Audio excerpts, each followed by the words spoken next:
ক্ষমতা, নতুন আইডিয়া তৈরি করা এবং সেগুলোকে বাস্তব রূপ দেওয়ার ক্ষমতা থাকতে হবে। পুরাতন ধারণাকে নতুন ভাবে উপস্থাপন করা দক্ষতা গুরুত্বপূর্ণ মানুষের। দ্বিতীয় নম্বর, পরিকল্পনার কৌশল। আপনি যদি একজন উদ্যোক্তা হতে চান তাহলে কিভাবে পরিকল্পনা করতে হয় এই কৌশলটা আপনাকে শিখতে হবে। যদি আপনি পরিকল্পনার কৌশল না জানেন তাহলে আপনি সারা জীবন চাকরিজীবী থাকবেন, কোনোদিন উদ্যোক্তা হতে পারবেন না। যদি আপনি একজন সফল উদ্যোক্তা হতে চান আপনাকে পরিকল্পনা, নগদের উপর পরিকল্পনা করে ফেলতে হবে, নগদের উপর একটা কৌশল বের করে ফেলতে হবে। অবস্থার উপর ভিত্তি করে আপনি আপনার কৌশল অবলম্বন করতে হবে। অবস্থার উপর ভিত্তি করে সাথে সাথে আপনাকে নতুন করে কৌশল কিভাবে করতে হয় আপনি সাথে সাথে এটাকে করে ফেলতে হবে। নতুন কৌশল আপনাকে করার পরিকল্পনা এবং কৌশল তৈরি করার মতো আপনাকে এই ক্ষমতা তৈরি করতে হবে। একটা ব্যবসার জন্য সঠিক পরিকল্পনা থাকা অপরিহার্য। কোথায় বিনিয়োগ করবেন, কিভাবে বাজারজাত করবেন এবং কতটুকু ঝুঁকি নিতে পারবেন এবং সুস্পষ্ট ধারণা থাকতে হবে। সুস্পষ্ট ধারণা না থাকলে আপনি করতে পারবেন না, এটা আপনাকে মাথায় রাখতে হবে। Marketing analysis. ব্যবসার জন্য 3 নম্বর, মার্কেটিং অ্যানালাইসিস। মার্কেটটাকে অ্যানালাইসিস করার যোগ্যতা অর্জন থাকতে হবে। ব্যবসার জন্য সঠিক বাজার চিহ্নিত করা, গ্রাহকদের চাহিদা বোঝা খুবই জরুরি। যদি আপনার এই যোগ্যতা না থাকে তাহলে আপনি একজন সফল উদ্যোক্তা হতে পারবেন না। এটা কিন্তু গুরুত্বপূর্ণ। তাহলে মার্কেট অ্যানালাইসিস করার যোগ্যতা অর্জন করা, মার্কেটিং বোঝা, মার্কেটের বাজার বোঝা, চাহিদা বোঝা। চাহিদা যদি না বুঝতে পারেন তাহলে আপনি বাজারে টিকে থাকতে পারবেন না। আপনি এক গাদি মাল কিনে বসে থাকবেন কিন্তু আপনি কাজ করতে পারবেন না। এজন্য আমাদেরকে মার্কেটিং বুঝতে হবে। মার্কেটিং এর অ্যানালাইসিস করা, বাজার অ্যানালাইসিস করার দক্ষতা অর্জন করতে হবে। চতুর্থ, অর্থনৈতিক জ্ঞান। ব্যবসায়িক যদি হতে চান আপনাকে ব্যবসার অর্থনৈতিক দিকগুলো বোঝা এবং বাজেট তৈরি করা, লাভ লোকসান হিসাব করা ইত্যাদি জানতে হবে। আপনি যদি একজন উদ্যোক্তা হতে চান আপনার লাভ লস আপনাকে হিসাব করার যোগ্যতা থাকতে হবে। আপনার ব্যবসায়িক অর্থনৈতিক জ্ঞান, ব্যবসায়িক অর্থ কোথায় কত টাকায় আয় হলো, কত টাকা ব্যয় হলো, এটার হিসাব থাকার এরকম জ্ঞান রাখতে পারেন লিখিত ভাবে হোক। আপনি যদি অশিক্ষিত দণ্ড মূর্খ হন তাহলে আপনার দ্বারা হবে না। তাহলে আপনাকে এতটুকু জ্ঞান অর্জন করতে হবে। আমার কত টাকা লাভ লস হচ্ছে, মানে কত টাকা আপনার বেচা কেনা হচ্ছে, এই ব্যাপারগুলো অর্থনৈতিক জ্ঞান আপনাকে থাকতে হবে। আপনি যদি একজন উদ্যোক্তা, ভালো মানের সফল উদ্যোক্তা, দক্ষ উদ্যোক্তা হতে চান। পঞ্চম নাম্বার, যোগাযোগ দক্ষতা। গ্রাহক, কর্মচারী এবং অংশীদার যারা আপনার পার্টনারশিপ ব্যবসা থাকতে পারে, স্পষ্টভাবে যোগাযোগ স্থাপন করতে পারাটা খুব দরকারি। আপনি যাদের সাথে আপনার লেনদেন, কথাবার্তা, আপনার ব্যবসায় আপনার কর্মচারী থাকতে পারে তাদের সাথে যোগাযোগ ব্যবস্থা এবং আপনার কর্মচারী অংশীদারদের সাথে স্পষ্টভাবে যোগাযোগ স্থাপন করা, তাদের সাথে কথা বলা, এই যোগ্যতাটা আমাদেরকে অর্জন করতে হবে। আমাদের অনেকের আছে, আমরা ব্যবসা করি কিন্তু আপনার কর্মচারী কয়জন, কাদের সাথে কোন কথাই যোগাযোগই করি না, কথাই বলতে পারি না। আপনি না পারলে আপনার লোক রেখে দিতে হবে, এমন লোক যারা আপনার এদের সাথে যোগাযোগ করতে পারে। পঞ্চম নাম্বার, ষষ্ঠ। 6 নাম্বার হলো নেতৃত্বের গুণাবলী। আপনি যদি একজন দক্ষ মার্কেটার হতে চান, একজন সফল উদ্যোক্তা হতে চান তাহলে আপনাকে নেতৃত্ব দিতে পারেন। আপনার বক্তৃতায় আপনি এক বক্তৃতা দিবেন, এক বক্তৃতায় হাজারো মানুষ আপনার কথার মধ্যে একমত হয়ে যাবে। বক্তৃতা দেওয়া, নেতৃত্ব দেওয়ার যোগ্যতা আপনাকে অর্জন করতে হবে। যদি আপনি নেতৃত্ব দিতে পারেন তাহলে আপনি খুব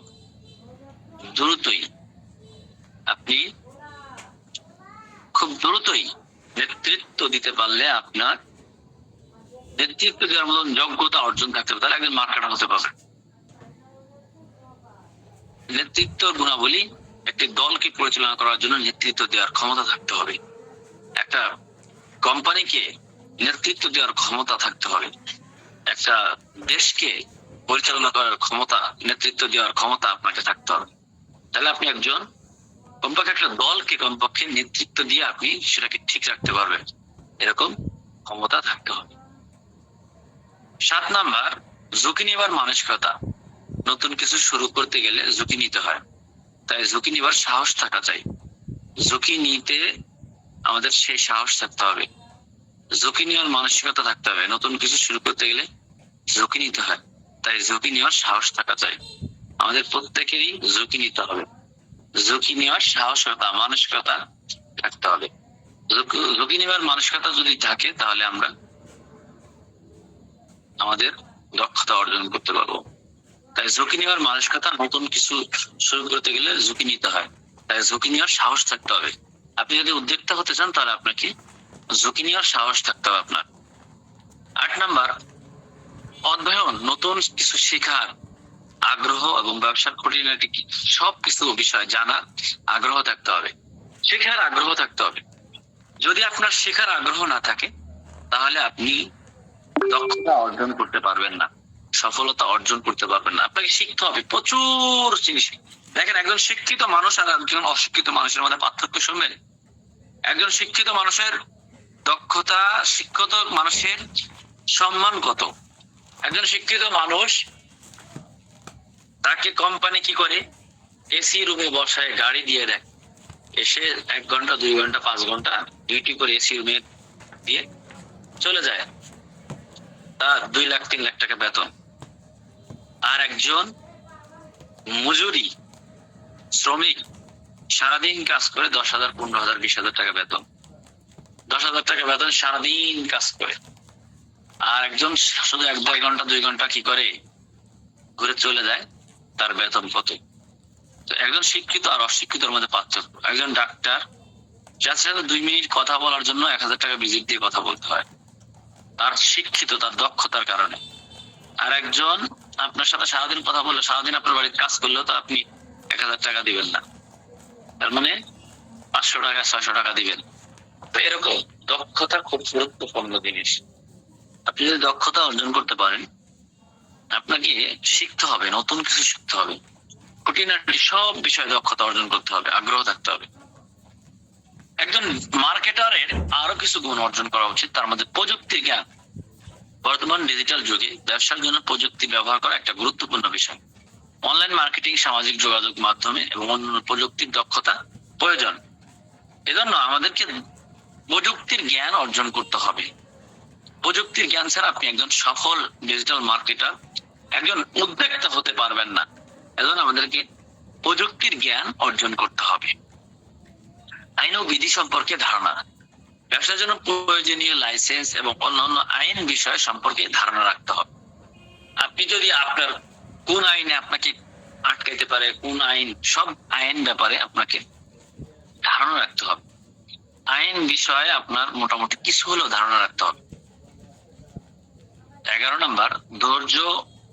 একজন ব্যবসা শুরু করতে অনেক চ্যালেঞ্জ আসতে পারে, তাই ধৈর্য ধরে লেগে থাকার মানসিকতা থাকতে হবে। আপনি একটা দোকান নেবেন, একটা ব্যবসায়িক প্রতিষ্ঠান দিবেন, দেওয়ার পরে 6 মাস 1 বছর শুধুমাত্র পরিচিতই লাভ করতে হবে, এরপর আস্তে আস্তে এটা বাড়তে থাকবে। সেজন্য আস্তে আস্তে যদি বাড়তে থাকে তাহলে আমাদের কি করতে হবে, আমাদের ধৈর্য ধরে আমাদেরকে বসে থাকতে। ধৈর্য, ব্যবসা শুরু করতে অনেক চ্যালেঞ্জ আসবে, তাই ধৈর্য ধরে লেগে থাকার মানসিকতা থাকতে হবে, তাহলে আমাদের সফলতা আসবে। 12 নম্বর, গ্রাহক এবং সেবা। গ্রাহকদের চাহিদা বোঝা এবং তাদের সন্তুষ্টি করার জন্য সচেষ্টা হওয়া এবং ব্যবসায়িক সাফল্যের জন্য খুব গুরুত্বপূর্ণ। এই গুণাবলীগুলো যদি আপনি গ্রাহককে সন্তুষ্ট না করতে পারেন তাহলে আপনি আপনার ব্যবসা বেশি দিন টিকে রাখতে পারবেন না। ব্যবসায় সফলতা পাওয়ার জন্য বা ব্যবসায়িক হওয়ার জন্য গ্রাহকের সন্তুষ্ট খুবই গুরুত্বপূর্ণ। এজন্য আমরা ব্যবসা করার ক্ষেত্রে আমরা একজন বিজনেস মেকার হতে হলে তার ব্যবসা সফলতায় সাহায্য করবে এই গুণাবলীগুলো যদি আমরা ধরে রাখতে পারি তাহলে আমরা অবশ্যই একজন বিজনেস মেকার হতে পারবো। একজন সফল উদ্যোক্তা হলে অবশ্যই আমি 10টা বিষয় আপনাকে মাথায় রাখতে হবে। এটা গেল আমি 12টা বিষয়। একজন সফল উদ্যোক্তা যদি হতে চান, 1 নম্বর একজন সফল উদ্যোক্তা হওয়ার উপায়, 1 নম্বর লক্ষ্য অর্জনে যথেষ্ট আগ্রহী হতে হবে। সাফল্য অর্জনের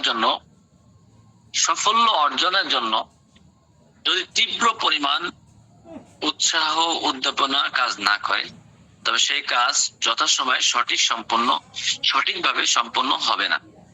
উদ্যোক্তা হিসেবে আপনি যদি আপনার মাঝে উৎসাহ উদ্দীপনার অভাব কাজ করে, তাহলে ভেবে দেখবেন এর প্রভাবে আপনার স্টাফদের উপরে, স্টাফদের উপরে এবং অন্য সদস্যদের উপরে এবং কাস্টমারের অবস্থা কি হবে। আপনার উৎসাহ উদ্দীপনা দেখেই আপনার টিমের সদস্যরা অধিক কাজ করতে উৎসাহিত হবে। এজন্য আপনার উৎসাহ, আপনার উদ্দীপনার সাথে যখন আপনি আপনার টিম কাস্টমারদের সেবা প্রদান করবেন, তখন কাস্টমারও আপনার প্রতিষ্ঠানের প্রতি আগ্রহ বাড়বে। কাস্টমারকে খুশি রাখা একটা প্রতিষ্ঠানের মূল উদ্দেশ্য। একটা প্রতিষ্ঠান তাদের মূল উদ্দেশ্য হলো তার কাস্টমার খুশি থাকা। এটা হলো সবচেয়ে গুরুত্বপূর্ণ। যদি আপনার কাস্টমার আপনার থেকে অসন্তুষ্ট হয়, তাহলে আপনি বেশি দিন টিকে থাকতে পারবেন না। তাহলে একটা প্রতিষ্ঠান যখন আপনি দিবেন, আপনার মূল লক্ষ্য উদ্দেশ্য থাকবে আপনার কাস্টমার আপনার থেকে খুশি। তখন আপনি বুঝতে পারবেন যে আপনি উদ্যোক্তা হিসেবে সফলতার দিকে আরো 1 ধাপ এগিয়ে গেলেন। যদি আপনি দেখেন যে আপনার কাস্টমার আপনার থেকে খুশি, আপনার সেবা পেয়ে সে অনেক খুশি, তাহলে আপনি 1 ধাপ এগিয়ে গেলেন। 2 নম্বর সুযোগ সুবিধার দিকে নজর দিন। নিজের এবং প্রতিষ্ঠানের সুযোগ সুবিধার দিকে নজর দিলে অযথা পরিশ্রমের অপচয় দূর করা সম্ভব। বেশিরভাগ প্রতিষ্ঠানগুলো যে কাজটা করে থাকে সেটা হচ্ছে যত কাজের সুযোগ পায় তত কাজ হাতে নিয়ে নেয়। মানে কিছু কিছু প্রতিষ্ঠান আছে যা পায়, যেই কাজ পায় সেটা নিয়ে নেয়। মানে যত প্রতিষ্ঠান থেকে কাজের সুযোগ পায় সেই কাজটাই হাতে নিয়ে নেয়, তত কাজকে হাতে নিয়ে নেয়। এবং ফলে যেটা হয়, অতিরিক্ত কাজের চাপের কারণে কোনো কাজই সঠিকভাবে যথাযথ সময় সম্পন্ন করতে পারে না। এতে করে প্রতিষ্ঠান দুর্নাম হয়। আপনি বললেন যে 5 দিন পর আমি এই কাজটা করে দিব, এখন দেখেন 5 দিন হয়ে গেছে, এখন আপনি করতে পারবেন, মানে কাজ নিছেন 1 গাড়ি, এখন আপনি আর যথাযথ সময় আপনি গ্রাহকের সাথে তাদের সেই কাজটা আপনি দিতে পারলেন না। ফলে আপনার গ্রাহকের সংখ্যা কমে যাবে এবং গ্রাহকের যে কাজের জন্য মূল্য দিচ্ছে সেই কাজ যদি সঠিক সময় সঠিক সম্পন্ন না হয়, তবে কে বা আপনার পরবর্তীতে আবার আপনার এই প্রতিষ্ঠানের কাছে আসবে বা আপনার ধার ধারবে কে? কেউ আসবে না। সুতরাং আপনার ধার ধারবে না, কারণ আপনি যদি সঠিক সময়ে সুযোগ সুবিধার দিকে নজর দেন, আপনি যেহেতু আপনি 5 কেজি ওজন সহ্য করতে পারেন, তাহলে আপনি 5 কেজি নিবেন। আপনি যদি 6 কেজি বা 10 কেজি নিয়ে নেন, তাহলে আপনি সহজেই এটার ভার সহ্য করতে পারবেন না। তাই একাধিক কাজ নিয়ে গোলমাল না করে আপনি যতটুকু কাজ সঠিকভাবে সুযোগ রয়েছে সে ততটুকুই কাজ করে হাতে নিয়ে আপনি কাজ করেন। এতে করে কর্মচারীদের উপরও যেমন চাপ কমবে, তেমনি ভাবে সঠিক সুন্দর কাজের জন্য বাড়বে গ্রাহকের সন্তুষ্টি। আপনি সুন্দর কাজ করে দিলে আপনার গ্রাহকও সন্তুষ্ট হবে। তাই যে কোনো কাজ হাতে নেওয়ার ক্ষেত্রে সেই কাজটা করার জন্য প্রতিষ্ঠান যথেষ্ট সুযোগ সুবিধা রয়েছে কি না সেদিকে খেয়াল রাখতে হবে। যে এই কাজটা করলে আমার প্রতিষ্ঠান এই কাজটা সুন্দরভাবে করে দিতে পারবে কিনা সেদিকে খেয়াল রাখতে হবে। 3 নম্বর কঠোর পরিশ্রম করুন। আপনি যদি কঠোর পরিশ্রম না করতে পারেন, তাহলে আপনি জীবনে সফলতা অর্জন করতে পারবেন না। একটা জিনিস আমাদের সবার মাথায় ভালো করে গেঁথে নেওয়া দরকার, আর সেটা হচ্ছে সফলতা কোনো সময় রাতারাতি অর্জনকৃত হয় না। 1 রাতে কোটিপতি হওয়া যায় না, এটা হলে অবৈধভাবে হয়। কিন্তু বৈধভাবে 1 রাতে কোনদিন কোটিপতি হওয়া যায় না। কোটিপতি হতে হলে আপনাকে প্রচুর পরিমাণ কঠোর পরিশ্রম করতে হবে। প্রচুর পরিমাণ রাতারাতি অর্জন তো হতে হয় না, কারণ আমরা অনেক সময় রাতারাতি সফল হতে দেখি। এটা সাধারণত একটা ভুল ধারণা, এটা আমাদের মাঝে জন্মে যায়। কিন্তু সাফল্যের পিছনে যে কত রাত পরিশ্রম করতে হয়েছে সেটা আমরা কিন্তু অনেকেই জানি না। কিভাবে একতলা থেকে 2 তলা, 2 তলা থেকে 3 তলা এইভাবে করতেছে, এটা কিভাবে সম্ভব? এই যে একটা চিন্তাধারা করতেছে। তো এইটা যে এর পিছনে যে কত পরিমাণ, কত রাত জাগরণ, কত রাত এর পিছনে পরিশ্রম করা হয়েছে, এটা তো মানুষ জানে না। তাই কত পরিমাণ পরিশ্রম করে একটা কোম্পানি দাঁড়া করতে হয় সেটা যে করেছে সেই জানে। সেজন্য সাফল্যের পিছনে যে কত রাত মানুষের পরিশ্রম করতে হয় সেটা যে করে সেই জানতে পারে। ভাগ্যের উপর নির্ভরশীল করে বসে থাকলে সকলের ছোঁয়া পাওয়া বড়ই মুশকিল। যে ভাগ্য আমার যদি সব ভাগ্য থাকে না, আমি হবো কোটিপতি, আমি অনেক কিছু, কিন্তু আপনি বসে গেছেন, তাহলে হবে? হবে না। আপনি যদি ভাগ্যের উপর নির্ভরশীল করে বসে থাকেন, আপনি কাজ করেন না, তাহলে আপনার পেটে ভাত যাবে না। কঠোর পরিশ্রম দ্বারা ভাগ্য পরিবর্তন করতে হয়। আপনার প্রচুর পরিমাণ পরিশ্রম করতে পারলে হাত ধরা দিবে সাফল্য। একজন সফল উদ্যোক্তা সকল কাজে নিজের সর্বোচ্চটুকু দেয়। আপনি যদি লক্ষ্য অর্জনের সর্বপ্রচেষ্টা চালিয়ে যান, তবে আপনার হতাশ হওয়ার কোনো কারণ নাই। সাফল্য কোনো না কোনো সময় আপনার কাছে ধরা দিবে। তবে আপনাকে করতে হবে প্রচুর পরিমাণ পরিশ্রম করে আপনাকে সফলতা অর্জন করতে হবে। উপভোগ করতে শিখুন। 4 নাম্বার, লক্ষ্যের পিছনে ছুটে যেতে আপনাকে সবাই বলবে, কিন্তু সফল মানুষ আপনার সেই ছুটে যাওয়ার পথকে উপভোগ করতে শিখাবে।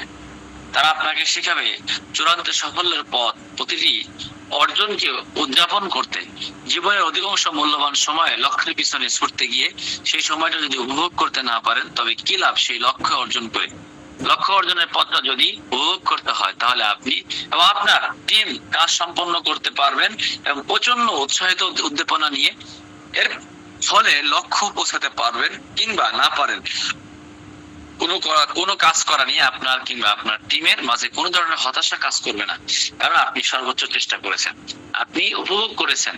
তাহলে আপনি সর্বোচ্চ চেষ্টা করে আপনি যদি হতাশ হন, মানে কি করেন, আপনি যদি ব্যর্থ হন, তারপর আপনি হতাশ হবেন না, কারণ আপনি উপভোগ করে আপনি সুন্দরভাবে আপনি কাজ করেছেন।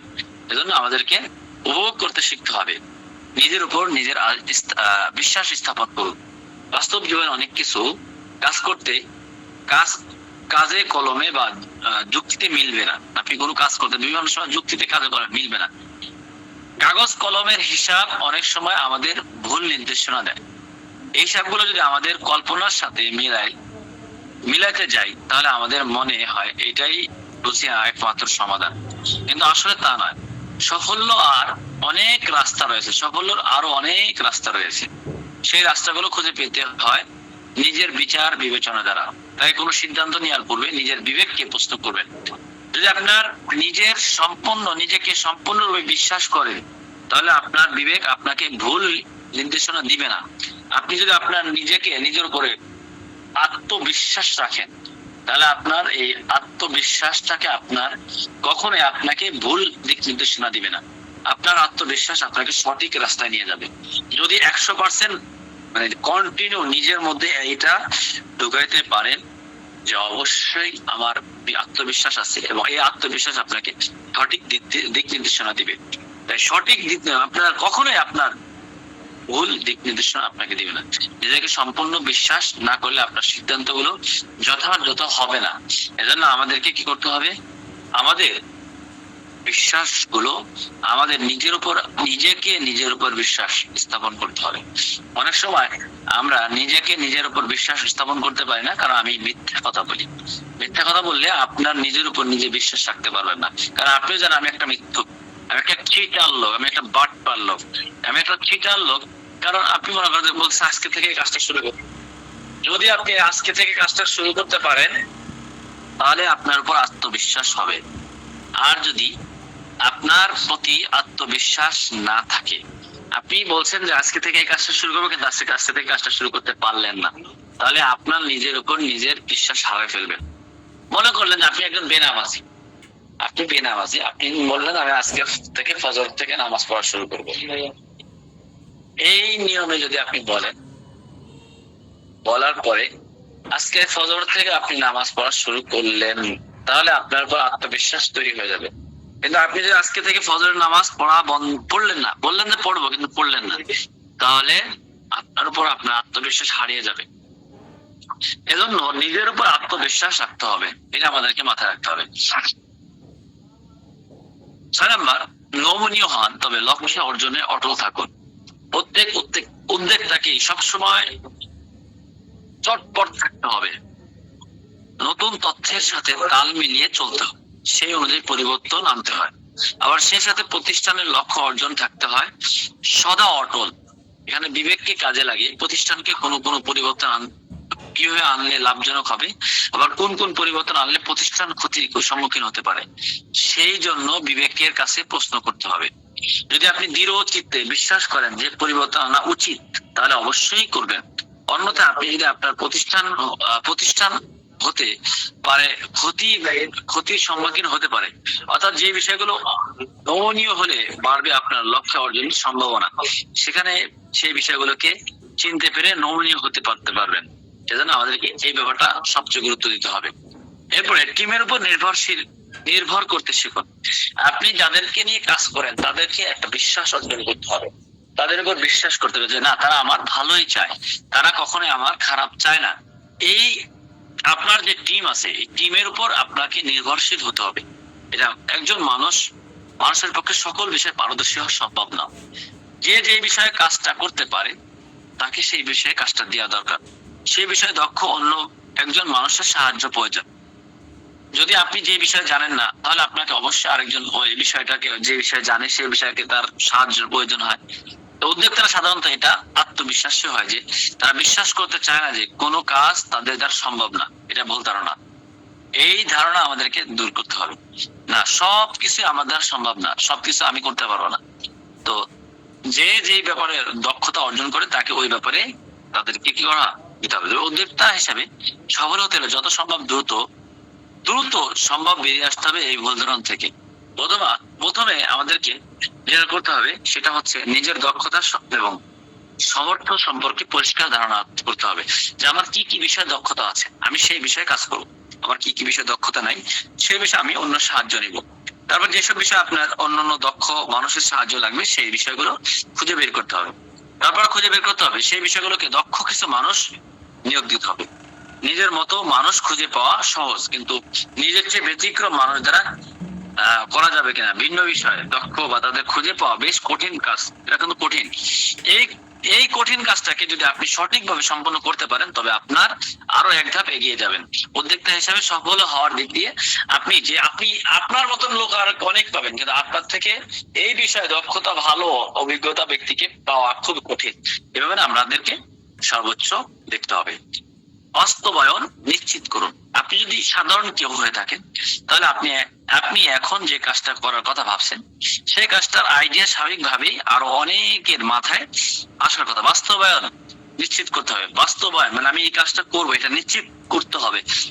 আপনি যে সাধারণ কেউ থাকে, যে আপনি যে কাজটা করার কথা ভাবছেন সেই কাজটার আইডিয়া স্বাভাবিকভাবেই আরো অনেকের মাথায় আসার কথা। সফলতা অর্জনের জন্য চমকপ্রদ কোন আইডিয়া প্রয়োজন, তা কিন্তু সব সময় সত্য নয়। অতি সাধারণ একটা আইডিয়া খুব চমৎকার একটা বাস্তবায়ন এনে দিতে পারে। সাধারণ আইডিয়া কিন্তু এটা বাস্তবায়নে করলে অনেক বেশি ফলদায়ক পাবেন এবং অসাধারণ সাফল্য এনে দিতে পারে। খেলাধুলার ক্ষেত্রে শুধুমাত্র পরিকল্পনা দ্বারাই কিন্তু খেলা জেতা যায় না। খেলা জেতার জন্য প্রয়োজনে মাঠে নামতে হয়, যখন প্রয়োজন তা করতে প্রস্তুত থাকতে হয়। যদি আপনি খেলতে চান, এভাবে লাগতে এবারে এভাবে গোলটা হয়তো, তুই ওখানে দাঁড়াতি তাহলে বলটা ওখানে গেলে পারে তোর কি হয়তো গোলটা হয়ে যেত। এইভাবে চিল্লাচিল্লি করে বাহিরে যে চিল্লাচিল্লি না করে মাঠে নামতে হয়, মাঠে নামে খেলতে হয়, খেলে তারপরে গোল দিতে হয়। তো বাস্তবায়ন অনেক সময় মুখের, অনেক সময় অনেক ধারণা সাধারণ, অনেক বাস্তবায়ন তো হলো বড় কথা। অনেক সময় সাধারণ একটা আইডিয়া, স্বাভাবিক একটা আইডিয়া, এটা অনেক ফলাফল আনতে পারে। সেটা যদি আপনি বাস্তবায়নে আনতে পারেন, বাস্তবায়ন করতে পারেন ওই ধারণাটা, ওই আইডিয়াটা। ব্যবসার ক্ষেত্রে ব্যাপারটা প্রায় একই এরকম। দেখা গেল যে আপনি আপনার স্টার্টআপের মানে স্টাফদের জন্য অনেক পরিকল্পনা করলেন, পাওয়ার পয়েন্ট সাইট বানিয়ে ভরিয়ে ফেললেন, কিন্তু এতে পরিকল্পনার সুষ্ঠু বাস্তবায়ন নিশ্চিত করতে পারলেন না। যে আমরা রাত দিন 24 ঘন্টা মিটিং, কিন্তু ওই মিটিং এর কোন একটা খাতা লিখে ফেলেছেন, আমাদের এই পরিকল্পনা, এটা করতে হবে, এটা করতে হবে, ওটা করতে হবে। পরিশেষে দেখা গেল যে ওই মিটিং এর কোনো কাজই বাস্তবায়নে নাই, তাহলে কোন পরিকল্পনা কোনো লাভ হলো না। আপনি অল্প সময় মিটিং করলেন, কিন্তু অল্প সাধারণ স্বাভাবিক কিছু ধারণা আপনি করলেন, আপনার কিছু আইডিয়া নিলেন, ওই আইডিয়াটা আপনি বাস্তবায়ন করলেন।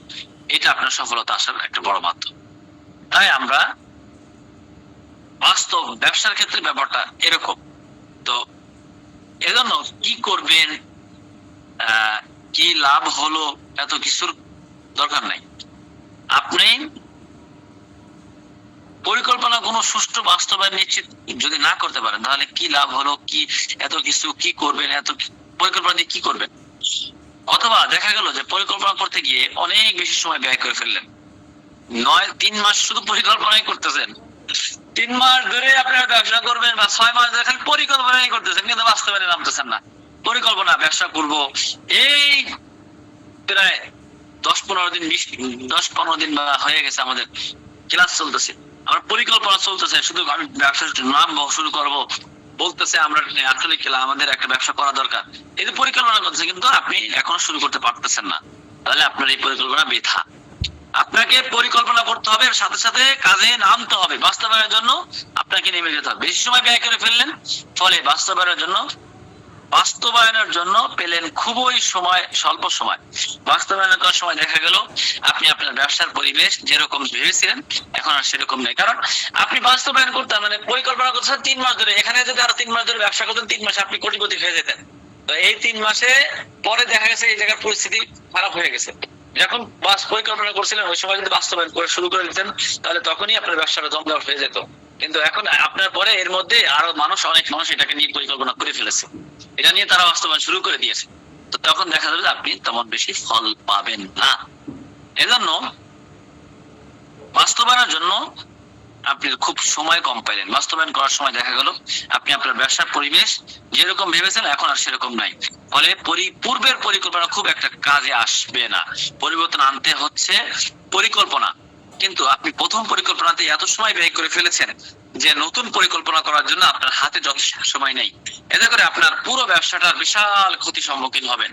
তাই পরিকল্পনার পিছনে বেশি সময় ব্যয় না করে আপনাকে বাস্তবায়নে নেমে পড়তে হবে। কারণ ব্যবসার ক্ষেত্রে মাঠে নামলে পরিপূর্ণ আস্থা পারিপার্শ্বিক অবস্থা বুঝতে পারা যায়, সেই অনুযায়ী তাৎক্ষণিক পরিবর্তন আনা যায়। আর বাস্তবায়ন করতে গেলে অনেক নতুন নতুন জিনিস শিখতে পারা যায়, যা পরবর্তী ব্যবসায়িক কাজে সহায়তা করবে। খেয়াল রাখবেন, পারিপার্শ্বিক পরিবেশের পরিবর্তনের সাথে সাথে আপনার প্রতিষ্ঠান কর্মকাণ্ডগুলি পরিবর্তন আনতে পারলে, যদি আপনি সদা প্রস্তুত থাকেন, এতে বাড়বে আপনার সাফল্য হওয়ার সম্ভাবনা এবং আপনিও এগিয়ে যেতে পারবেন এক ধাপ। এজন্য আমাদেরকে বাস্তবায়ন নিশ্চিত করতে হবে। এরপরে সততা এবং ন্যায়পরায়ণতা প্রদর্শন করুন। ভণ্ডামি করে হয়তোবা সাময়িক সাফল্য অর্জন করা যায়, শয়তানি ধোঁকাবাজি করে সামান্য সাফল্য করা যায়, কিন্তু এই সাফল্য বেশি দিন বিদ্যমান থাকে না। আপনি দেখবেন যেসব প্রতিষ্ঠান তারা গ্রাহকদের সাথে প্রতারণা করেছে, ইবালি, এরপরে আলিশা মার্ট, এরা গ্রাহকদের সাথে প্রতারণা করেছে। এরা স্বাভাবিকভাবে কিছুদিন ভাবে বেশ লাভবান হলেও তাদের পতন খুব দ্রুতই ঘটেছে। দীর্ঘস্থায়ীভাবে সাফল্যের জন্য যে দুটি গুণ প্রয়োজন তা হচ্ছে সততা এবং ন্যায়পরায়ণতা। আপনি যদি ধোঁকা দিয়ে মানুষকে কিছু ইনকাম করতে পারবেন কিছুদিন, স্বাভাবিক, পরবর্তীতে আপনার ধ্বংস অনিবার্য। আপনার কর্মকাণ্ডগুলো এই দুইটি কোনো প্রকাশ পাচ্ছে কিনা তা যাচাই করুন। আমার মধ্যে কোন ধরনের ন্যায়পরায়ণতা, সততা আছে কিনা এবং ন্যায়পরায়ণতা আসছে কিনা। আমার মধ্যে যদি এগুলোর মধ্যে দুই একটা কোনোটা ত্রুটি থাকে তাড়াতাড়ি সংশোধন করুন, নাহলে আপনি ধ্বংস হয়ে যাবেন। সেটা আপনাকে অবশ্যই যাচাই বাছাই করতে হবে।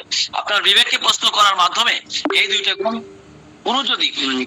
যদি আপনার মাঝে থাকে এবং অন্য কোনো আনুষঙ্গিক কর্মকাণ্ড যদি আপনার সঠিকভাবে সম্পাদন করতে পারেন, তবে সফলতা আপনার থেকে খুব বেশি দূরে নেই। আপনি যদি এগুলো করতে পারেন তাহলে অবশ্যই আপনার সফলতা আসবেই। প্রতিদিন কিছু শিখুন। এই অংশটা ভুলে গেলে চলবে না যে যখন আপনার কর্মকাণ্ড এই ব্যাপারটা ফুটে উঠবে, তখন কেবলমাত্র আপনি নিজেকে সফল হিসেবে বিবেচনা করতে পারবেন।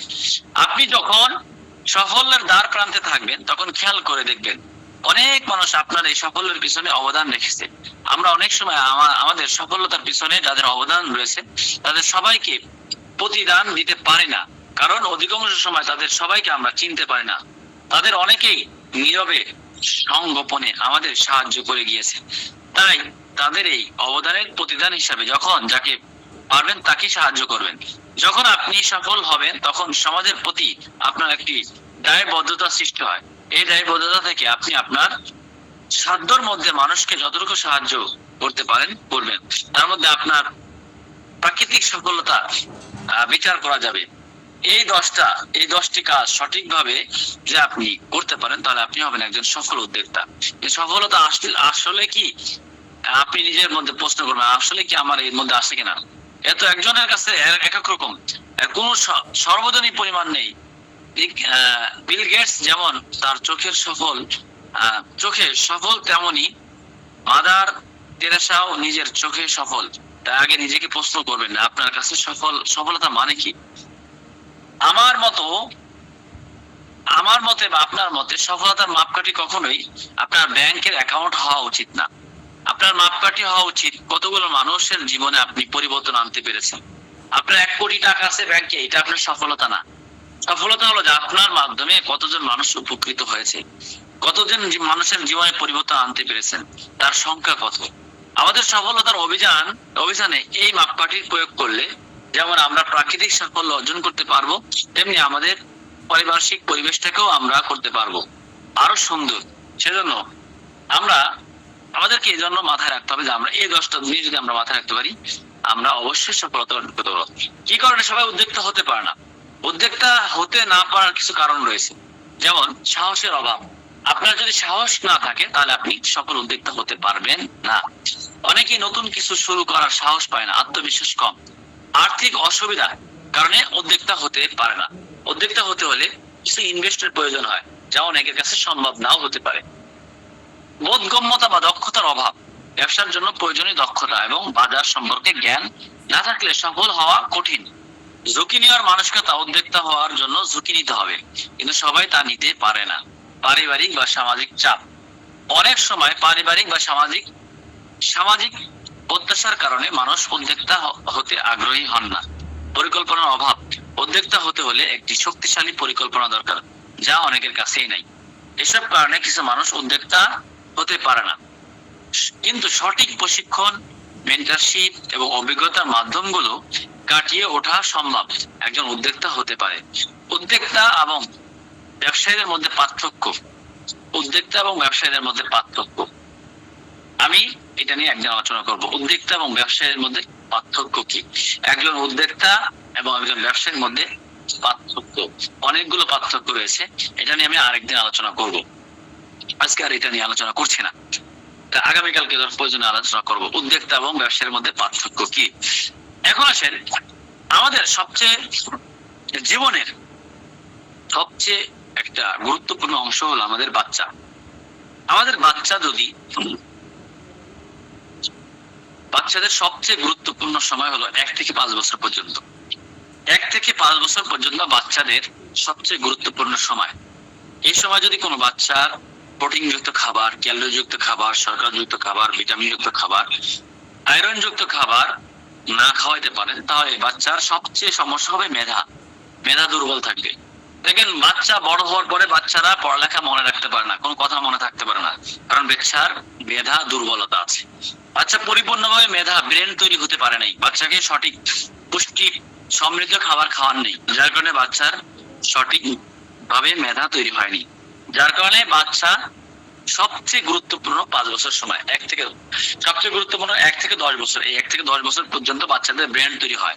বাচ্চার ওজন, অনেক সময় আমাদের কিছু কিছু বাচ্চা আছে যাদের বাচ্চা কি করে, বাচ্চার মেধা দুর্বল, ওজন কম, শারীরিক বিকাশ পায় না, হাড় শক্ত না, হজম শক্তি নাই, খাবারের রুচি নাই, ওজন নাই, কোষ্ঠকাঠিন্য, বাচ্চার দৃষ্টি শক্তির অভাব, এই ইত্যাদি ইত্যাদি সমস্যাগুলো কিন্তু আমাদের অনেক বাচ্চাদের হয়ে থাকে। বাচ্চার গ্যাসের সমস্যা, শারীরিক দুর্বলতা, খাবারের প্রতি অনীহা, রাতে ঠিক মতন ঘুম হয় না, হাড়জনিত সমস্যা, ওজন বৃদ্ধি পায় না। আমরা বিভিন্ন সময় বাচ্চাদেরকে সঠিকভাবে প্রোটিনযুক্ত খাবার খাওয়াচ্ছি না, শর্করাযুক্ত খাবার খাচ্ছি না, আয়রনযুক্ত খাবার খাওয়াচ্ছি না, ভিটামিনযুক্ত খাবার খাওয়ানো হচ্ছে না, যার কারণে আমাদের বাচ্চারা অসুস্থ থাকে, বাচ্চাদের ব্রেন দুর্বল থাকে। এজন্য আমাদের বাচ্চাদেরকে আমরা কিভাবে একটা বাচ্চার ব্রেন মেধা বিকাশ করাতে পারি, বাচ্চার গ্যাস্ট্রিকের সমস্যা দূর করতে পারে, শারীরিক দুর্বলতা, খাবারের প্রতি অনীহা দূর করতে পারে, রাতে ঠিক মতন ঘুমাতে পারে, হাড়জনিত সমস্যা দূর করতে পারে, ওজন বৃদ্ধি সমস্যা দূর করতে পারে। বিশেষ করে বাচ্চার মেধা বিকাশে সাহায্য করতে পারে, ওজন বাড়াতে সাহায্য করে, বাচ্চার শারীরিক বিকাশে সাহায্য করবে, বাচ্চার হাড় শক্ত করতে সাহায্য করবে, বাচ্চার হজম শক্তি বৃদ্ধি করবে, বাচ্চার খাবারের রুচি বাড়াবে, বাচ্চার ওজন বৃদ্ধি করবে, বাচ্চার কোষ্ঠকাঠিন্য দূর করবে, বাচ্চার দৃষ্টিশক্তি বৃদ্ধি করবে, বাচ্চার 90% ভিটামিনের অভাব কিভাবে দূর করা যায়, বাচ্চার স্বাস্থ্য, শরীর স্বাস্থ্য, ওজন ভালো রাখা যায়। এছাড়াও বাচ্চার সুস্বাস্থ্য রাখার জন্য যাবতীয় পুষ্টি কিভাবে যোগান করা যায়। এক্ষেত্রে আমি একটা ন্যাচারাল ভাবে একটা খাদ্য বানানো শেখাবো আপনাদেরকে। এখন আপনারা যদি এই খাদ্যটা যদি বানান, তাহলে বাচ্চা স্বাভাবিকভাবে, আমরা বাজারে বিভিন্ন খাবার পাই, একটা খাবারের মধ্যে আছে, বাচ্চাদের বিভিন্ন খাবারের মধ্যে আছে, কোনটার মধ্যে প্রোটিন আছে তো শর্করা নেই, শর্করা আছে তো আয়রন নেই, আয়রন আছে তো ভিটামিন নেই, একটা আছে তো আরেকটা নেই, একটা আছে তো আরেকটা নেই। এটা কিন্তু স্বাভাবিক আমরা বাচ্চাদের ক্ষেত্রে আমরা বাজারের খাবার গুলোর মধ্যে থাকি, কিন্তু সবকিছু আমাদের বাচ্চা একটা খাবারের মধ্যে, একটা বাচ্চার সবকিছু যেন একটা খাবারের মধ্যে পায়। সেজন্য আমি একটা খাবার আপনাদেরকে বানানো শেখাবো। এই খাবারটা আপনারা আপনার বাচ্চাদেরকে খাওয়াবেন, যার ফলে বাচ্চাদের যে সমস্ত সমস্যাগুলো দূর হবে। বিশেষ করে বাচ্চাদের যে সমস্ত বাড়ন্ত শিশুদের দুরন্ত খাবার যেটাকে বলা হয়, বাচ্চা খিটখিটে মেজাজ দূর করবে, গ্যাসের সমস্যা আছে, শারীরিক দুর্বলতা আছে, খাবারের প্রতি অনীহা আছে, ঘুম ঠিক মতন ঘুমায় না বাচ্চা, বাচ্চার মেধা বিকাশ সাহায্য করবে, বাচ্চার ওজন বৃদ্ধি করবে, বাচ্চার শারীরিক বিকাশে সাহায্য করবে, বাচ্চার হাড় শক্ত করবে, বাচ্চার হজম শক্তি বৃদ্ধি করবে, বাচ্চার খাবারের রুচি বাড়াবে, বাচ্চার ওজন বৃদ্ধি করবে, বাচ্চার কোষ্ঠকাঠিন্য দূর করবে, বাচ্চার দৃষ্টিশক্তি বৃদ্ধি করবে, বাচ্চার 90% ভিটামিন অভাব দূর করবে। তো লেখেন কিভাবে আপনারা এই খাবারটা তৈরি করবেন। আপনি এটা ন্যাচারাল ভাবে আমাদের ঘরে পাবেন, বাজারে পাবেন, নিজের বাজারে পাবেন। জাফরান, জাফরান 100 গ্রাম, পেস্তা বাদাম 100 গ্রাম,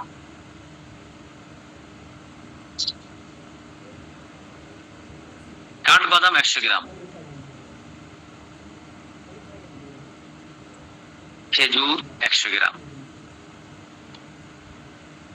কাজু বাদাম 100 গ্রাম, আখরোট 100 গ্রাম, থাই বাদাম 100 গ্রাম, চীনা বাদাম 100 গ্রাম, পোলাওর চাল 100 গ্রাম, লাল চাল 100 গ্রাম, ভাতের চাল 100 গ্রাম, মুগ ডাল 100 গ্রাম, মসুর ডাল 100 গ্রাম, মটর ডাল 100 গ্রাম, বুটের ডাল 100 গ্রাম, গম 100 গ্রাম, ভুট্টো 100 গ্রাম, কিশমিশ 100 গ্রাম, সাবুদানা 100 গ্রাম।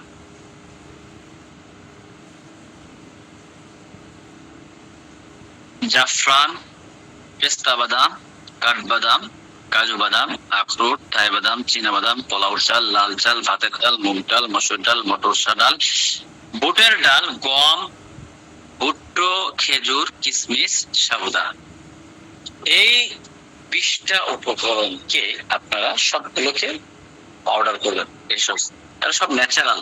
চালকে গুঁড়া করবেন, বাদাম গুঁড়া করবেন, আখরোট গুঁড়া করবেন, বাদাম গুলো গুঁড়া করবেন, জাফরান গুঁড়া করবেন, বুটের ডাল গুঁড়া করবেন, মসুর ডাল গুঁড়া করবেন, মুগ ডাল গুঁড়া করবেন, চাউল গুঁড়া করবেন, কিশমিশ গুঁড়া করবেন, সাবুদানা গুঁড়া করবেন, খেজুর গুঁড়া করবেন, ভুট্টা গুঁড়া করবেন।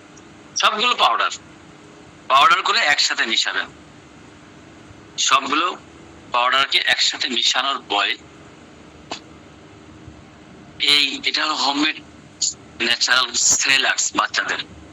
এটার মধ্যে আছে কার্বোহাইড্রেট, লিপিড এবং প্রোটিন সমৃদ্ধ উপকরণ, আয়রন, জিঙ্ক সমৃদ্ধ উপকরণ, ভিটামিন, মিনারেল এবং ফাইবার সহ 70টিরও অধিক পুষ্টি রয়েছে এই উপকরণগুলোর মধ্যে। এটা হোমমেড সেরেলাক্স, বাচ্চাদের কোন কেমিক্যাল ব্যবহার ছাড়া ন্যাচারাল হয় এটা আপনারা তৈরি করবেন। এটাকে আমরা নাম দিয়েছি জাইফা বেবি ফুড। এই জাইফা বেবি ফুড বাজারের খাবারের তুলনায় এটা একটু ভিন্ন, কারণ আপনার শিশু খাবারের ওপর অনীহা, আপনার শিশুকে কি খাওয়াবেন সেটা ভাবেন, আপনার কি খাওয়ালে আপনার শিশু পুষ্টি আসবে, আপনার শিশুকে আস্তে আস্তে দুর্বল হয়ে যাচ্ছে। আপনি 5 মাস থেকে শুরু করে 6 মাস থেকে শুরু করে 5 থেকে 6 বছরের শিশু পর্যন্ত এই জাইফাবিউটা খেতে পারবে। এই পদ্ধতিতে যদি আপনি খান, আপনার বাচ্চার মেধা বিকাশে সাহায্য করবে, বাচ্চার ওজন বাড়াতে সাহায্য করবে, বাচ্চার শারীরিক বিকাশে সাহায্য করবে, বাচ্চার হাড় শক্ত করতে সাহায্য করবে, বাচ্চার হজম শক্তি বৃদ্ধি করবে, বাচ্চার খাবারের রুচি বাড়বে, বাচ্চার ওজন বৃদ্ধি করবে, বাচ্চার কোষ্ঠকাঠিন্য দূর করবে। অনেক বাচ্চা আছে বয়স হয়ে গেছে কিন্তু বাচ্চার ওজন বাড়ছে না, এরকম অনেক আছে। বাচ্চার ভিটামিনের অভাব, 90% ভিটামিনের অভাব। বাচ্চার দৃষ্টিশক্তি বৃদ্ধি করবে, বাচ্চার হাড়গুলো শক্ত করবে, বাচ্চার ওজন বৃদ্ধি করবে। বাচ্চা এমন একটা খাবার, একবার বাচ্চাকে খাওয়ালে দ্বিতীয়বার বাচ্চা নিয়ে তার মাকে নিয়ে দিবে বাচ্চাকে খাওয়ানোর জন্য, রান্না করে দাও বাচ্চাকে। এটা আমাদের একজন ডিলার, এই বেবি ফুডটা, তার একটা বাচ্চা ছিল, সে বাচ্চা প্রতিবন্ধী বাচ্চা ছিল, মানে বাচ্চার বয়স হয়ে গেছে, বাচ্চা কথা বলতে পারে না, হাঁটতে পারে না। তার বাচ্চাকে সে আমাদের এই বেবি ফুডটা নিয়ে খাওয়াইলো। 1 মাস খাওয়ানোর পরে বাচ্চা কথা বলতে শুরু করে দিল, বাচ্চা হাঁটা শিখে গেল। যখন স্বাভাবিকভাবে একটা প্রতিবন্ধী বাচ্চা, এটা আশপাশের মানুষ কিন্তু গ্রামের মানুষ জানে যে তার বাচ্চাটা প্রতিবন্ধী, বাচ্চা কথা বলতে পারে না, হাঁটতে পারে না। তো যখন হঠাৎ করে বাচ্চাটা হাঁটা শিখে গেল, বাচ্চা কথা বলতে শিখতো এই বেবি ফুডটা খাওয়ানোর ফলে, তো দেখা গেছে যে এটা গ্রামের মধ্যে একটা একটা ইয়ে হয়ে গেছে। তারপরে ওই গ্রামের মানুষ জানতে পারলো কি খাওয়াইলে বাচ্চাকে, বললো যে আমরা এই জাইফা বেবি ফুডটা খাওয়াইছি। এটা এইভাবে তৈরি করে এইভাবে এই পদ্ধতিতে খাওয়ানোর ফলে আমার বাচ্চা, একটা প্রতিবন্ধী বাচ্চা, ভিটামিনের অভাবের কারণে বাচ্চা প্রতিবন্ধী হয়ে গেছিল, যার ফলে বাচ্চা হাঁটতে পারতো না, কথা বলতে পারতো না। আলহামদুলিল্লাহ কথা বলে শিখে গেছে। তো যার ফলে গ্রামের মধ্যে একটা রোল পড়ে গেছে, সব মহিলা তার বাচ্চাদের জন্য এই খাবার অর্ডার করছে। দেখা গেছে আশপাশের 2-1টা গ্রামও জানা গেছে। তো প্রতি মাসে সে 100 পিস করে এই জাইফা বেবি ফুড সেল করে। তো এমন একটা খাবার যেটা খাবার ফলে বাচ্চার বাজারের থেকে, এটা হলো একটু বাচ্চার কোন খাবারের মধ্যে আছে ভিটামিন আছে তো শর্করা নেই, শর্করা আছে তো আয়রন নেই, আয়রন আছে তো আপনার মিনারেল নেই, মিনারেল আছে তো এক একটা আছে তো আরেকটা নেই। কিন্তু এটা সব কিছু সমন্বয় মিলে এখানে প্রায় 90% ভিটামিনের অভাব দূর করবে। বিশেষ করে বাচ্চার ব্রেন স্মৃতিশক্তি বৃদ্ধি পাবে, বাচ্চা মেধা তৈরি হবে, ব্রেন তৈরি হবে। তখন এই সমস্ত বাচ্চারা মেধাবী হয়। বড় হলে বাচ্চাদের এই সময় যদি আপনার বাচ্চাকে যদি আপনি গুরুত্ব না দেন, আপনার ঘরে আপনার নাতিপুতি আছে অথবা আপনার বাচ্চা আছে, দেখা যাবে যে আপনি যদি আপনার বাচ্চার প্রতি যদি খেয়াল না করেন, লক্ষ্য না করেন, তাহলে আপনার বাচ্চা এরকম অসুস্থ হয়ে যাবে, বাচ্চার ব্রেন দুর্বল থাকবে। এজন্য আমাদের ঘরে যদি এরকম বাচ্চা থাকে, তাহলে আমাদেরকে বাচ্চাদেরকে ভিটামিন যুক্ত খাবার ন্যাচারাল ভাবে বাচ্চাদেরকে এই খাবারগুলো যদি আমরা সংরক্ষণ করে খাওয়াতে পারি, এগুলো বেশিরভাগ আমরা মুদি দোকানে পাবো, সবগুলোই প্রায় মুদি দোকানে পাবো, এগুলো সংরক্ষণ করে আমরা খাওয়ানোর চেষ্টা করবো। তবে দেখা যাবে যে আমরা আমাদের বাচ্চাদেরকে সুস্থ রাখতে পারবো ইনশাআল্লাহ। যাই হোক, এটা আমরা দিয়েছি জাইফা বেবি ফুড। এই প্রোডাক্টটা 1 মাস যাবে একটা বাচ্চাকে খাওয়াইলে, 1 মাস বা 20 দিন মতন যাবে। এটা হলো 400 গ্রাম করে আছে। এটার দাম হলো 450 টাকা পাইকারি, আর খুচরা হলো 850 টাকা। এটা বাজারের তুলনায় অন্য সেলার্স থেকে এটা একটু ভিন্ন কোয়ালিটির সেলার্স। এটা সেবনের ফলে অবশ্যই বাচ্চার মধ্যে খুব দ্রুত পরিবর্তন আসবে। 6 মাসের বাচ্চা থেকে শুরু করে খাওয়াতে পারবেন, আপনার 6 বছর পর্যন্ত বাচ্চাদেরকে খাওয়াতে পারবেন, বাচ্চা 6-7 বছর পর্যন্ত খাওয়াতে পারবেন এই বাচ্চাদেরকে। এই সেরিলাক্সটা বাচ্চাদেরকে এটা রান্না করে খাওয়াতে হয়। এটা খাওয়ানোর সিস্টেম হলো বাচ্চাদেরকে 1 চামচ বা 2 চামচ একটু গরম পানি করে, ওই গরম পানির মধ্যে একটু মিষ্টি দিয়ে জাল করে, তারপরে এটাকে বাচ্চাদেরকে এটা করে হালুয়া কোয়ালিটি বা রান্না করে, আমরা পায়ে যেভাবে রান্না করি এইভাবে রান্না করে একটু নরম করে বাচ্চাদেরকে খাওয়াতে হবে চামচ দিয়ে। এইভাবে আমরা বাচ্চাদেরকে খাওয়াবো। আশা করি আমাদের বাচ্চাদের ব্রেন দুর্বলতা যদি যে সমস্ত বাচ্চাদের আছে, মেধা দুর্বল, স্বাস্থ্য দুর্বল, তাদের সেই সমস্ত বাচ্চাদেরকে আমরা খাওয়াবো। বাচ্চাদের ব্রেনের দুর্বলতা গুলো দূর হবে এবং বাচ্চারা আশা করি সুন্দরভাবে এই সমস্যাগুলো দূর করতে পারবেন। এবং আমাদের যাদের বাচ্চা আছে, অবশ্যই আমরা নিজেরা পারলে ঘরোয়া ভাবে আমরা নিজেরা তৈরি করে খাওয়াতে পারি। নিজেরা যদি পারি, না পারলে আমাদের এখানে আছে এই জাইফা বেবি ফুড, এটা আপনাদের ছবি দিয়ে দেওয়া হবে এবং প্রোডাক্টের উপকারিতা দিয়ে দেওয়া হবে। এবং আপনাদের যদি কারো লাগে, আপনাদের অ্যাডমিনের সাথে যোগাযোগ করলে আপনারা পেয়ে যাবেন ইনশাআল্লাহ। তো যদি আপনাদের কোনো প্রশ্ন থাকে আজকের আলোচনার মধ্যে, আমি উদ্যোক্তা সম্পর্কে আলোচনা করলাম, আগামীকালকে উদ্যোক্তা এবং ব্যবসায়ীদের মধ্যে পার্থক্য কি, এই ব্যাপারগুলো নিয়ে আলোচনা করব এবং আরো অন্যান্য বিষয়ে আলোচনা করব। এবং আজকে যদি আপনাদের কোনো প্রশ্ন থাকে আপনারা করতে পারেন, আপনাদেরকে প্রশ্ন করার সুযোগ দেওয়া হলো।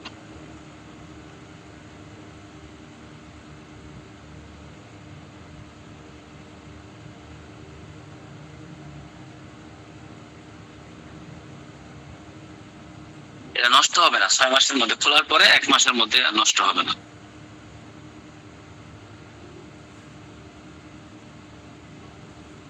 আচ্ছা, এটা আমি লিখে প্রোডাক্টের উপকারিতা এবং কি কি দিয়ে এটা আমি লিখে দেবো ইনশাআল্লাহ। এটা 6-7 বছর পর্যন্ত খেতে পারবে।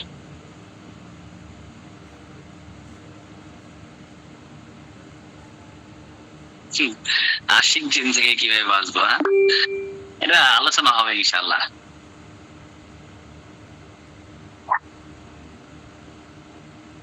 আপনাদের কি উপকার হচ্ছে এই বিষয়গুলো, যে আমরা যে বিষয়গুলো আলোচনা করতেছি, উপকৃত হচ্ছেন আপনারা? হ্যাঁ, পেজ বুস্টিং সম্পর্কে আলোচনা হবে ইনশাআল্লাহ।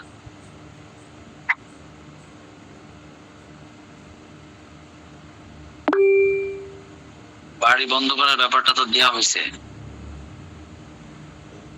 আমি বলছি তো প্রতিদিন নতুন নতুন বিষয় আলোচনা আসবে ইনশাআল্লাহ।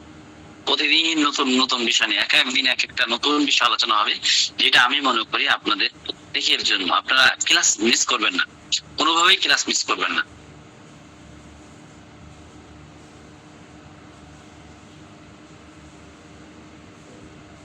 যে এগুলো আলোচনা হবে, ফেসবুকে কিভাবে করা হয় সব আলোচনা হবে। আমিন আমিন। যা দোয়া করেছেন আমার জন্য, তো হিজামা ট্রেনিং কবে হবে? আচ্ছা, হিজামা ট্রেনিং নিয়ে আমি আগামীকালকে আলোচনা করব। হিজামাটা নিয়ে কি, এটা কি ব্যাপারে, কবে হবে, এটা আপনাদেরকে জানাই দেবো ইনশাআল্লাহ।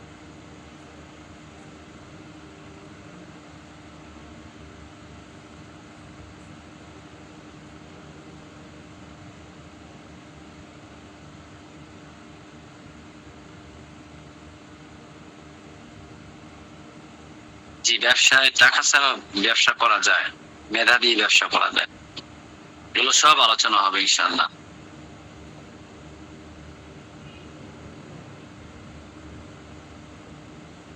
বাইকের আপনারা এক পিছু নিতে পারবেন, আপনাদের প্রতিনিধি, আপনারা যারা আমাদের আল খেদমার সদস্য, আপনারা এক পিছু নিতে পারবেন, সমস্যা নেই।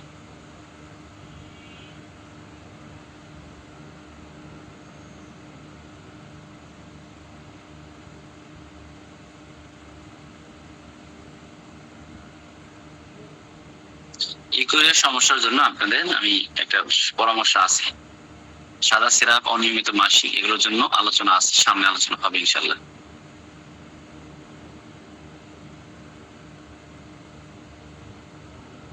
কার কোনটার ভিডিও বানাই দেবো কি বলছেন?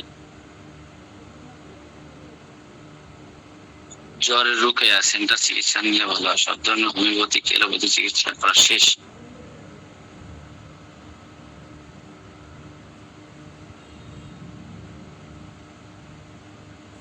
জি, আপনার বাইকে রিক্সা বিক্রি করতে পারেন।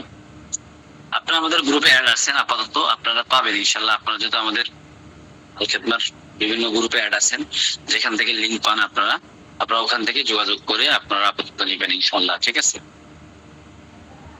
জি, আজকের প্রোডাক্টের ভিডিও দিয়ে বানিয়ে দেবো ইনশাল্লাহ, দিয়ে দেবো ইনশাল্লাহ। প্রোডাক্টের ভিডিও এবং প্রোডাক্টের ছবি দিয়ে দেওয়া হবে ইনশাল্লাহ।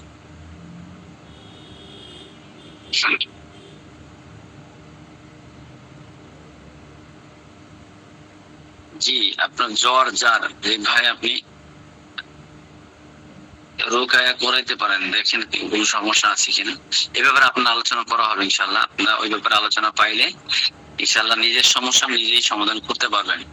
আপনারা একটু ধৈর্য ধারণ করেন, অপেক্ষা করেন, ইনশাল্লাহ সবকিছু আস্তে আস্তে পাবেন, সবকিছু আপনারা সবকিছু পাবেন ইনশাল্লাহ। এগুলো সবই আলোচনা হবে। আপনারা হায়াতে যদি আমাকে বাঁচায় রাখে, আর আপনারা যদি বেঁচে থাকেন, আলোচনা হবে ইনশাআল্লাহ, সবকিছু জানতে পারবেন। ঠিক আছে, আজকের মতন বিদায় নিচ্ছি।